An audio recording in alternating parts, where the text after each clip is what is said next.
વાલા મિત્ર, સુનેમની ધનવાન સ્ત્રીએ એલિસા પ્રબોધક માટે હંમેશા પોતાનું ઘર ખુલ્લું રાખ્યું અને એ રીતે તે ઈશ્વરનો ડર રાખીને વિશ્વાસમાં આગળ વધતી ગઈ.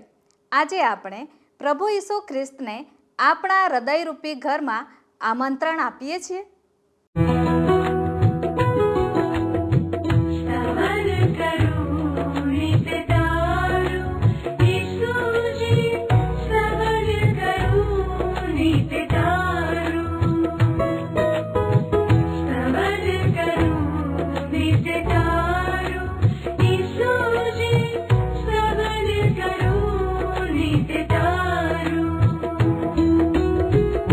आज सवारे साद सुनी तऊ महिमा करूं प्रभु तारो,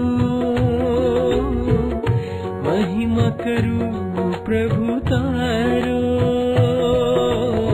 स्तवन करूं नित्य तारो.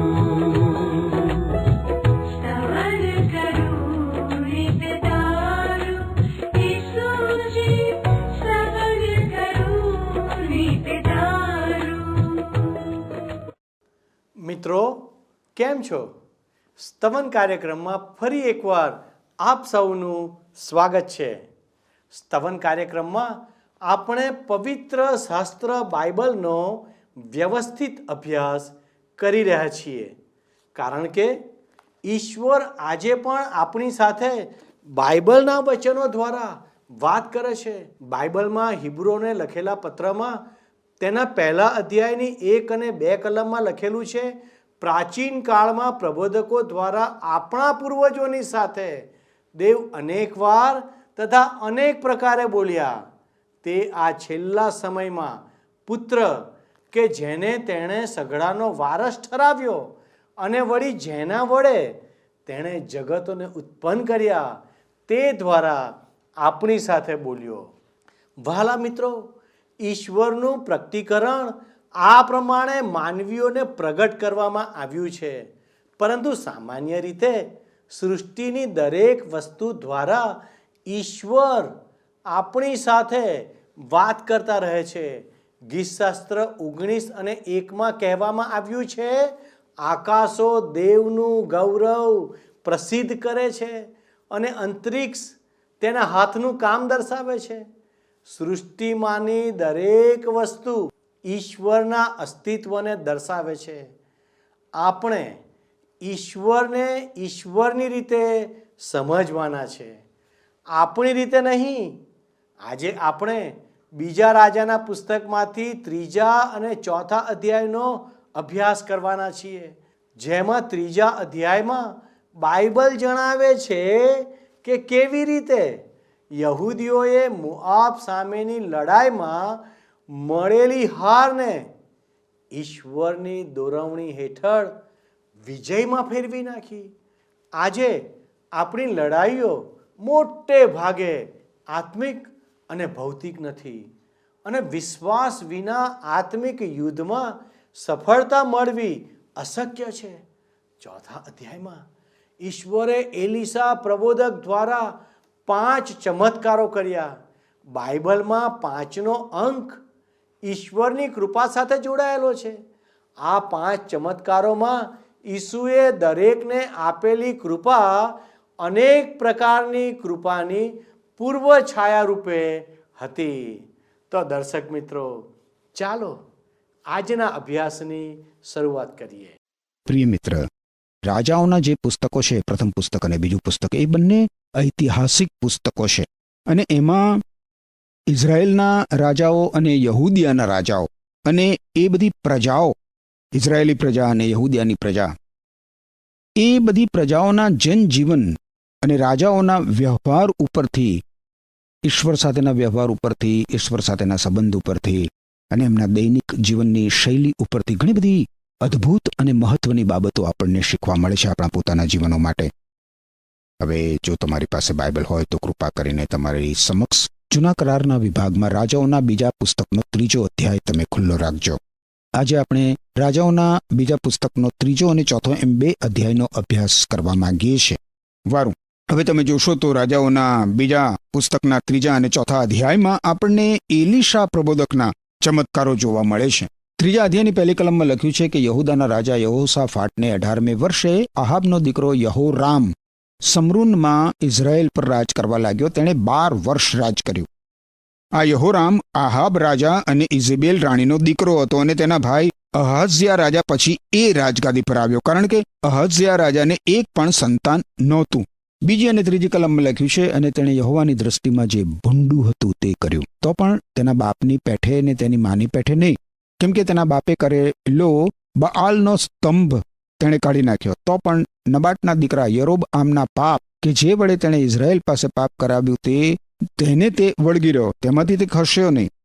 આહાબ રાજાએ જેવું પાપ કર્યું હતું એવું પાપ યહોરામ રાજાએ કર્યું નહીં.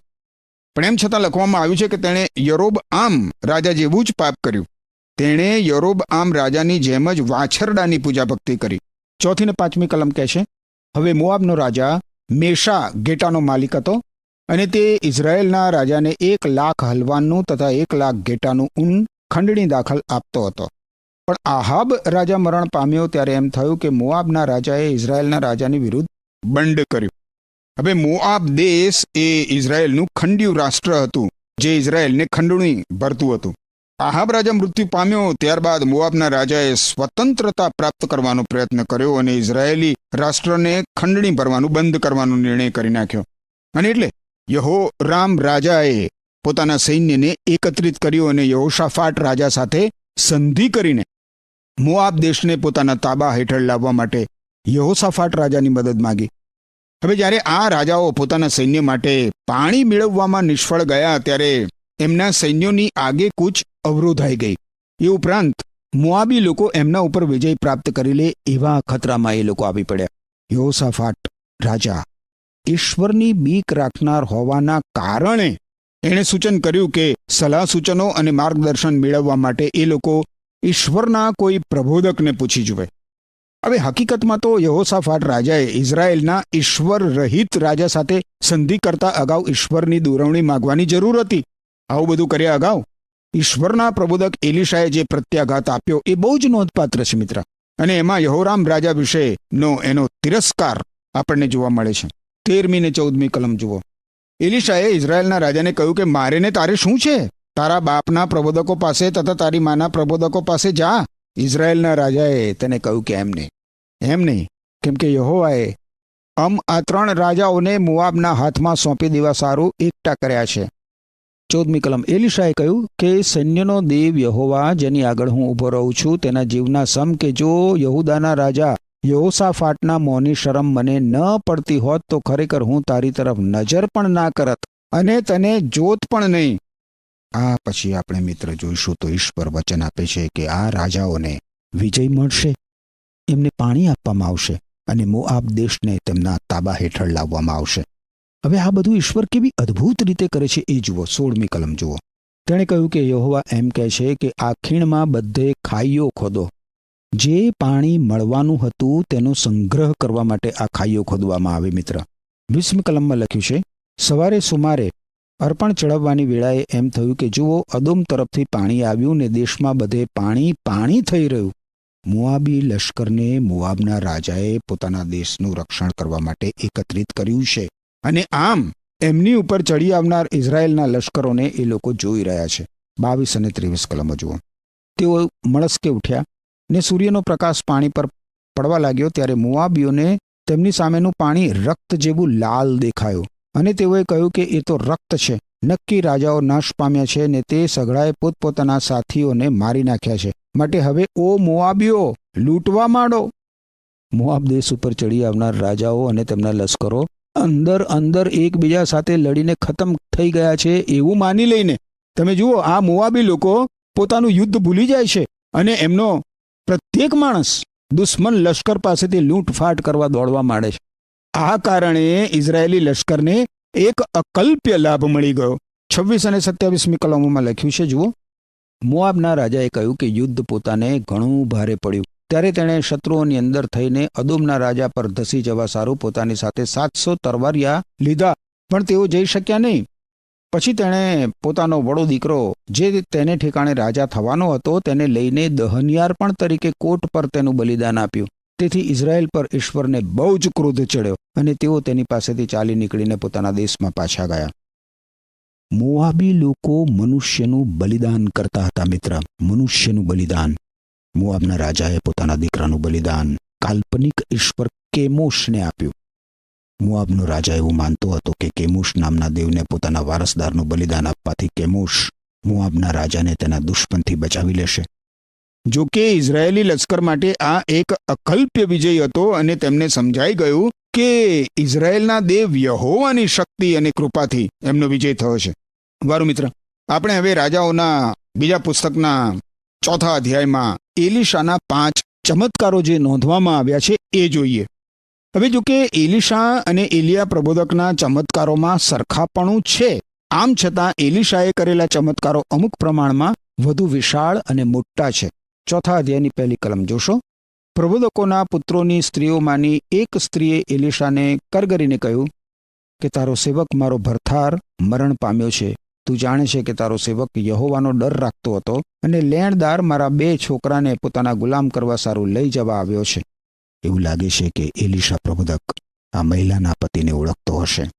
આ મહિલા એલીશાને યાદ અપાવે છે કે તેનો પતિ સાચો વિશ્વાસી હતો. એનો પતિ મૃત્યુ તો પામ્યો પણ પાછળ દેવું મૂકતો ગયો અને લેણદાર હવે તેની પાસે ઉઘરાણી કરી રહ્યો હતો. હવે એ સમયોમાં મિત્ર, જો દેણદાર પાસે કોઈ સ્થાવર કે જંગમ મિલકત ના હોય તો દેણદાર અને તેના વારસદારોએ લેણદારની ગુલામી કરવી પડતી હતી અને આ કારણસર લેણદાર આ વિધવા મહિલાના દીકરાઓને ગુલામો તરીકે લઈ જઈ શકે. બીજી કલમ જુઓ. એલીશાએ તેને પૂછ્યું કે હું તારે સારું શું કરું? મને કહે, તારી પાસે ઘરમાં શું છે?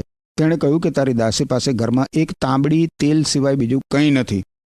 હવે એલીશા પ્રબોધકને પોતાની જવાબદારીનો ખ્યાલ આવે છે કે તેણે આ નાનકડા કુટુંબની મદદ કરવી જોઈએ.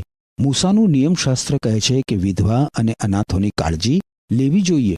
3 થી 5 કલમોમાં લખ્યું છે. ત્યારે તેણે કહ્યું કે તું બહાર જઈને તારે સારું તારા સર્વ પડોશીઓ પાસેથી વાસણો એટલે ખાલી વાસણો માગી લાવ, થોડા માગતી નહીં. પછી તારા દીકરાઓ સાથે તું ઘરમાં બેસીને બારણું બંધ કરીને પેલા સર્વ વાસણોમાં તેલ રેડ અને જે ભરાય તે એક બાજુએ મૂકતી જા. પછી તે તેની પાસેથી ગઈ ને તેણે તથા તેના દીકરાઓએ ઘરમાં બેસીને બારણું બંધ કર્યું. તેઓ તેની પાસે વાસણો લાવતા અને તે તેમાં તેલ રેડતી. એ ઘરમાં જાણે કે તેલની ઘાણી સતત ચાલતી રહી. 6ઠ્ઠી અને 7મી કલમ જુઓ. શું કહે છે અહીંયા? વાસણો ભરાઈ રહ્યા ત્યારે એમ થયું કે તેણે પોતાના દીકરાને કહ્યું કે મારી પાસે હજી બીજું વાસણ લાવ. તેણે કહ્યું કે હવે બીજું એકે વાસણ નથી, એટલે તેલ બંધ પડ્યું. પછી તેણે આવીને તે ઈશ્વર ભક્તને ખબર આપી. તેણે કહ્યું કે તું જઈને તે તેલ વેચીને તારું દેવું વાળી દે ને જે બાકી રહે તે વડે તારું તથા તારા દીકરાઓનું ગુજરાન ચલાવ. આ ચમત્કાર સારાફાતની વિધવાના ઘરમાં એલિયા પ્રબોધકે જે ચમત્કાર કર્યો હતો એના કરતાં મોટો છે. સરાફતની વિધવા મહિલાની કુપ્પીમાંથી તેલ ખૂટ્યું નહોતું, પણ એલીશાનો આ ચમત્કાર વધારે મોટો દેખાય છે. હવે મિત્ર, આપણને શુનેમ શહેરની એક શ્રીમંત મહિલા વિશે જોવા મળશે. એલીશા પ્રબોધક જ્યારે શુનેમમાં રહેતી આ મહિલાના ઘર આગળ થઈને જતો હતો ત્યારે તે એલીશાને હંમેશા આશરો આપતી હતી.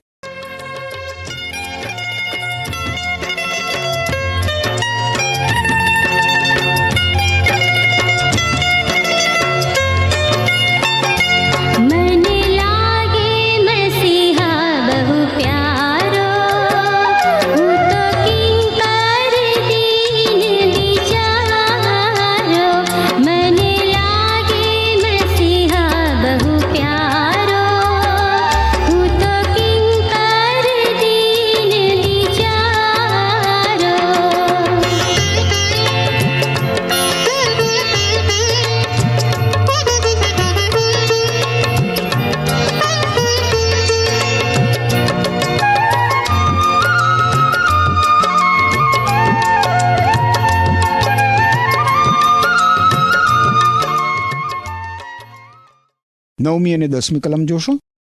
અને તેણે પોતાના પતિને કહ્યું કે હવે જો મને લાગે છે કે આ જે હંમેશા આપણી પાસે થઈને જાય છે તે એક પવિત્ર ઈશ્વર ભક્ત છે.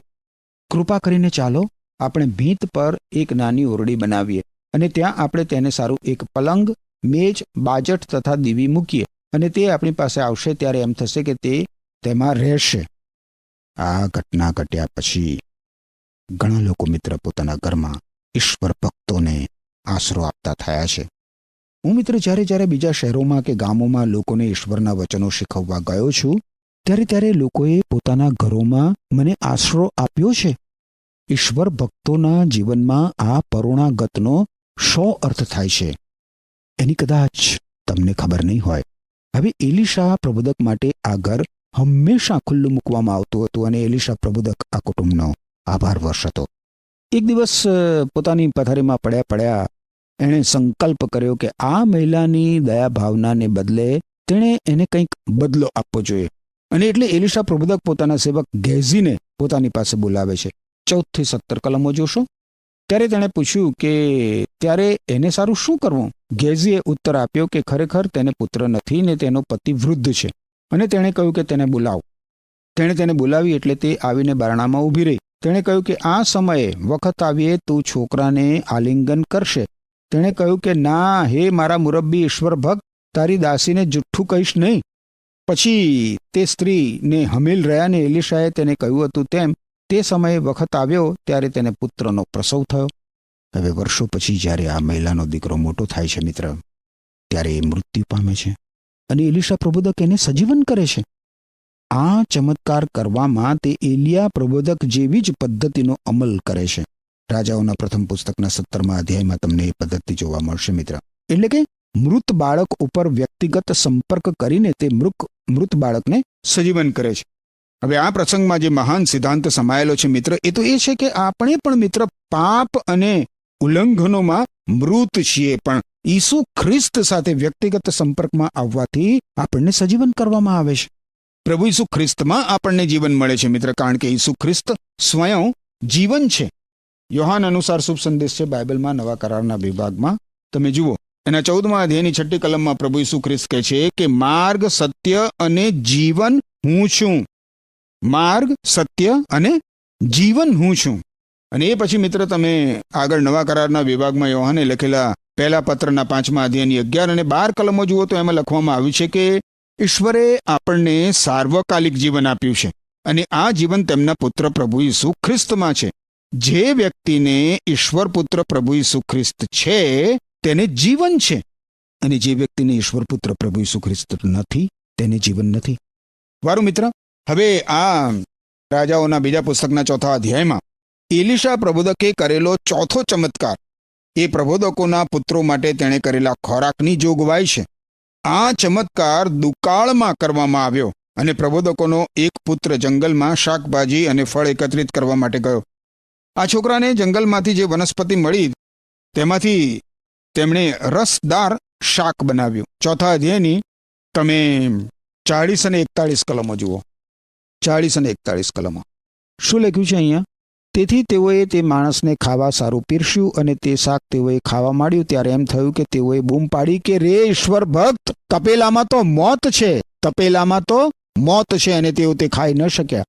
પણ તેણે કહ્યું કે ત્યારે આટો લાવો, અને તેણે તે તપેલામાં નાખ્યો. પછી તેણે કહ્યું કે હવે લોકોને પીરસો કે તેઓ ખાય. હવે તપેલામાં નુકસાનકારક કંઈ રહ્યું નહીં. એલીશા પ્રબોધક તમે જુઓ મિત્ર, ખોરાકને ઝેર રહિત બનાવી દીધો. એલીશા પ્રબોધકે ઝેર રહિત. હવે મિત્ર આપણને જોવા મળશે કે 100 માણસોને ચમત્કારિક રીતે ખોરાક પૂરો પાડવામાં આવે છે. મૂસાના નિયમને વફાદાર રહેનાર એક માણસ પોતાના પ્રથમ ફળો પ્રબોધકોના પુત્રો પાસે લાવે છે, કારણ કે યરોબઆમ રાજાએ લેવી યાજકોને દેશમાંથી બહાર ધકેલી દીધા હતા. હવે આ માણસ જે પ્રથમ ફળ લાવ્યો એનું પ્રમાણ જૂજ હોવા છતાં એણે 100 માણસોને જમાડવાનું સૂચન કર્યું. 4થા અધ્યાયની 43 અને 44 કલમો જુઓ. 43 અને 44 કલમો શું લખ્યું છે અહીંયા? 43 અને 44 કલમોમાં તેના ચાકરે કહ્યું કે શું આ 100 માણસોની આગળ મૂકું હું? પણ તેણે કહ્યું કે લોકોને આપ કે તેઓ ખાય, કેમ કે યહોવા એમ કહે છે કે તેઓ ખાઈ રહેશે તોય તેમાંથી પડ્યું રહેશે. માટે તેણે તે તેઓની આગળ મૂક્યું ને યહોવાના વચન પ્રમાણે તેઓએ ખાધું. તેમ છતાં તેમાંથી કંઈક પડી રહ્યું. આ ચમત્કાર આપણને પ્રભુ ઈસુ ખ્રિસ્તે કરેલા ચમત્કારોની યાદ અપાવે છે મિત્ર. પ્રભુ ઈસુ ખ્રિસ્તે જૂજ ખોરાકથી એક વખત 4000 માણસોને જમાડ્યા હતા અને બીજી વખત 5000 માણસોને જમાડ્યા હતા. બાઇબલમાં માથી અનુસાર શુભ સંદેશના 14મા અધ્યાયની 13-21 કલમો તમે જુઓ તો ત્યાં લખ્યું છે, એ સમાચાર જાણ્યા પછી ઈસુ હોડીમાં બેસીને એકલા એકાંતમાં ચાલ્યા ગયા. લોકોને તેની ખબર પડી એટલે નગરોમાંથી તેમની પાછળ જમીન માર્ગે પહોંચી ગયા. ઈસુ હોડીમાંથી બહાર આવ્યા તો લોકોનો મોટો સમુદાય જોઈને તેમને અનુકંપા આવી. તેઓના માદાઓને તેમણે સાજા કર્યા. તે સાંજે તેમના શિષ્યોએ તેમને કહ્યું, બહુ જ મોડું થઈ ગયું છે અને આ જગ્યા એકાંત છે. લોકોને વિદાય કરો કે જેથી તેઓ નજીકના ગામડાઓમાં જાય અને પોતાને માટે ખોરાક ખરીદે. ઈસુએ કહ્યું, એમને જવાની જરૂર નથી, તમે જ તેઓને ખોરાક આપો. તેઓએ જવાબ આપ્યો, અમારી પાસે તો ફક્ત 5 રોટલી ને 2 માછલી છે. ઈસુએ કહ્યું, મારી પાસે લાવો. પછી લોકોને ઘાસ પર બેસી જવાનો હુકમ કર્યો. તેમણે 5 રોટલી અને 2 માછલી લઈને આકાશ તરફ દ્રષ્ટિ રાખીને ઈશ્વરનો આભાર માન્યો, રોટલી ભાંગી અને શિષ્યોને આપી. શિષ્યોએ તે લોકોને આપી. દરેકે ધરાઈને ખાધું. જે કકડા વધ્યા હતા તેનાથી શિષ્યોએ 12 ટોપલી ભરી. સ્ત્રીઓ અને બાળકોને બાદ કરતા જમનારા આશરે 5000 પુરુષો હતા. અને એ પછી તમે જુઓ મિત્ર આગળ માથ્યાનું શુભ સંદેશના જ 15મા અધ્યાયની 32-39 કલમો. ત્યાં પણ એ જ પ્રમાણે પ્રભુ ઈસુ ખ્રિસ્ત બહુ જ જૂજ ખોરાકથી અસંખ્ય લોકોને ખોરાક પૂરો પાડે છે. 32-39 કલમો. ઈસુએ પોતાના શિષ્યોને પાસે બોલાવીને કહ્યું કે આ લોકો પર મને દયા આવે છે, કારણ કે તેઓ 3 દિવસથી મારી સાથે છે અને તેઓની પાસે કંઈ ખોરાક નથી. મારે તેમને ભૂખ્યા વિદાય કરવા નથી, કારણ કદાચ રસ્તામાં તેઓ નિર્ગત થઈ જાય. શિષ્યોએ કહ્યું, આટલા બધાને માટે આ વેરાન પ્રદેશમાં ખોરાક ક્યાંથી મળશે? ઈસુએ પૂછ્યું, તમારી પાસે કેટલી રોટલી છે? તેઓએ જવાબ આપ્યો, 7, વળી થોડી નાની માછલીઓ પણ છે. ઈસુએ લોકોને જમીન પર બેસી જવા આજ્ઞા કરી. ત્યાર પછી તેમણે 7 રોટલી અને માછલી લીધી, ઈશ્વરનો આભાર માન્યો અને તેને ભાંગીને શિષ્યોને આપી. શિષ્યોએ તે લોકોને આપી. બધાએ ધરાઈને ખાધું. જે વધ્યું તેની શિષ્યોએ 7 ટોપલી ભરી. સ્ત્રીઓ અને બાળકોને બાદ કરતા જમનારા 4000 પુરુષો હતા. મિત્ર, તમે જોયું, જ્યારે પ્રભુ ઈસુ ખ્રિસ્તના પવિત્ર હાથોમાં આપણી પાસે જે કંઈ જૂજ વસ્તુ હોય, જે કંઈ જૂજ અર્પણ હોય એ આપણે મૂકી દઈએ છીએ, ત્યારે કેટલા બધા લોકો આશીર્વાદ પ્રાપ્ત કરી શકે છે. એલીશા પ્રબોધકે આપણે જોયું એ પ્રમાણે બહુ જ જૂજ ખોરાકથી 100 માણસોને જમાડ્યા. અને પછી આપણે નવા કરારમાં જોયું તો પ્રભુ ઈસુ ખ્રિસ્તે બહુ જ જૂજ ખોરાકથી એક વખત 5000 કરતાં વધારે માણસોને ખોરાક પૂરો પાડ્યો. અને બીજી વખત આપણે જોઈએ છે તો બીજા પ્રસંગે 4000 કરતાં વધારે માણસોને પ્રભુ ઈસુ ખ્રિસ્ત ખોરાક પૂરો પાડે છે.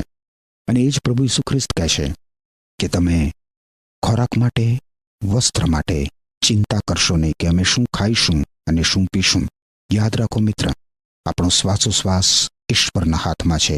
આપણી રોજીરોટી ઈશ્વરના હાથમાં છે. એ જ ઈશ્વરના પગલે ચાલતા, એ જ ઈશ્વરની બીકમાં, એ જ ઈશ્વરની આધીનતામાં ચાલતા ઈશ્વરના સર્વ આશીર્વાદો આપણને પ્રાપ્ત થઈ શકે છે. ઈશ્વર સાથે ચાલવા માટે ઈશ્વર આપણી સહાય કરો. આમીન. પ્રિય મિત્રો, આજના અભ્યાસમાંથી આપણે 7 બોધપાઠ શીખ્યા, જે આ પ્રમાણે છે. પ્રથમ, મોઆબી લોકો સાથેના યુદ્ધમાં ઉત્તરનું ઇઝરાયેલ રાજ્ય અને યહૂદિયાનું રાજ્ય એક થઈને યુદ્ધમાં ઉતરે છે. બંને રાજાઓ ઈશ્વરના લોકોને એક કરવામાં સફળ થયા. ઈશ્વર જણાવે છે કે આત્મિક યુદ્ધમાં સફળતા માટે પવિત્ર આત્માની આગેવાની હેઠળની એકતા જરૂરી છે. બીજું, આ બંને યહૂદી રાજાઓ અરણ્યમાં ઈશ્વરના પ્રબોધક એલીશા સમક્ષ પોતાની જાતને નમ્ર બનાવીને મરણમાંથી બચાવ પામ્યા હતા.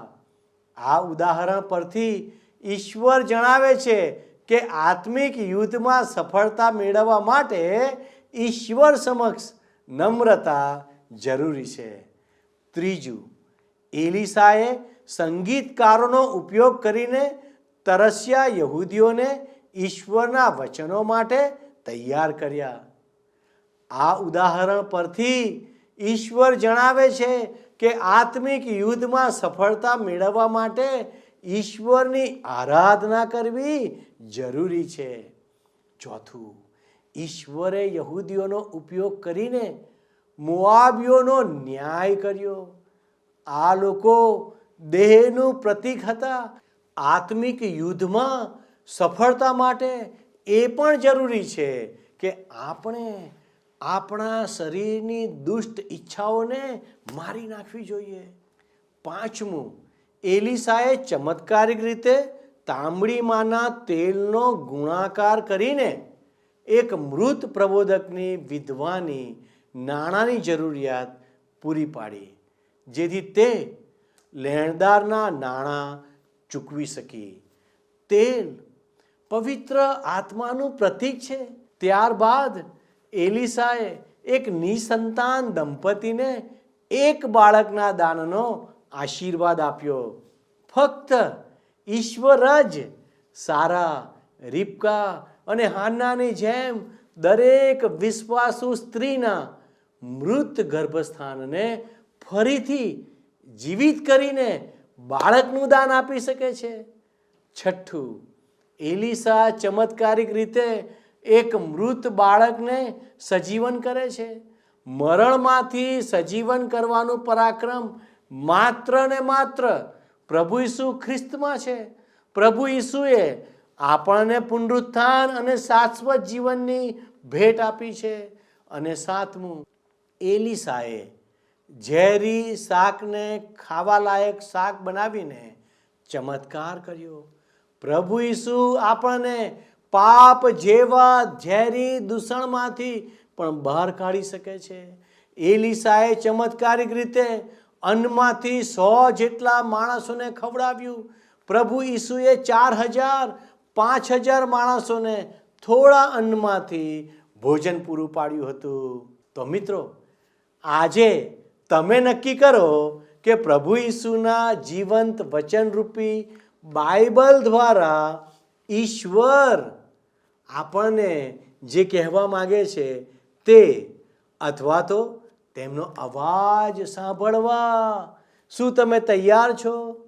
મિત્રો, આજનો કાર્યક્રમ તમને ગમ્યો છે અને આજની ક્વિઝમાં તમારે ભાગ લેવો છે, તો હમણાં જ તમારો ફોન ઉઠાવો અને સ્ક્રીન પર આપેલ નંબર ઉપર તમે અમને વોટ્સએપ મેસેજ કરી શકો છો.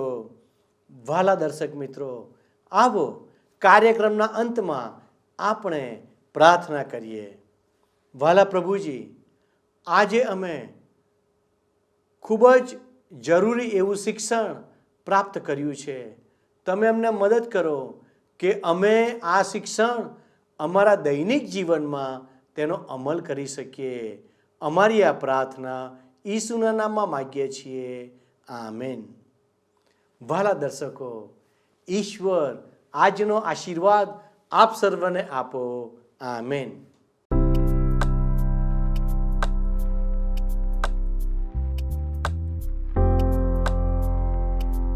મિત્રો, ગત પ્રશ્નનો જવાબ છે એલીશાએ.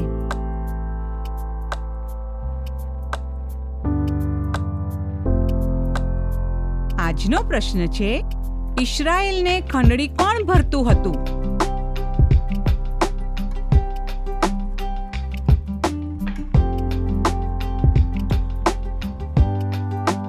જવાબ આપે સ્ક્રીન પર દર્શાવેલ વોટ્સએપ નંબર પર આપવાનો રહેશે.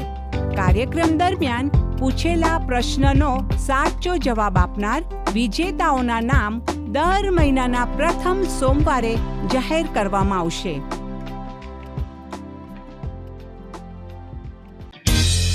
શું તમને આ કાર્યક્રમ ગમ્યો? અત્યારે જ અમને મિસ કોલ કરો.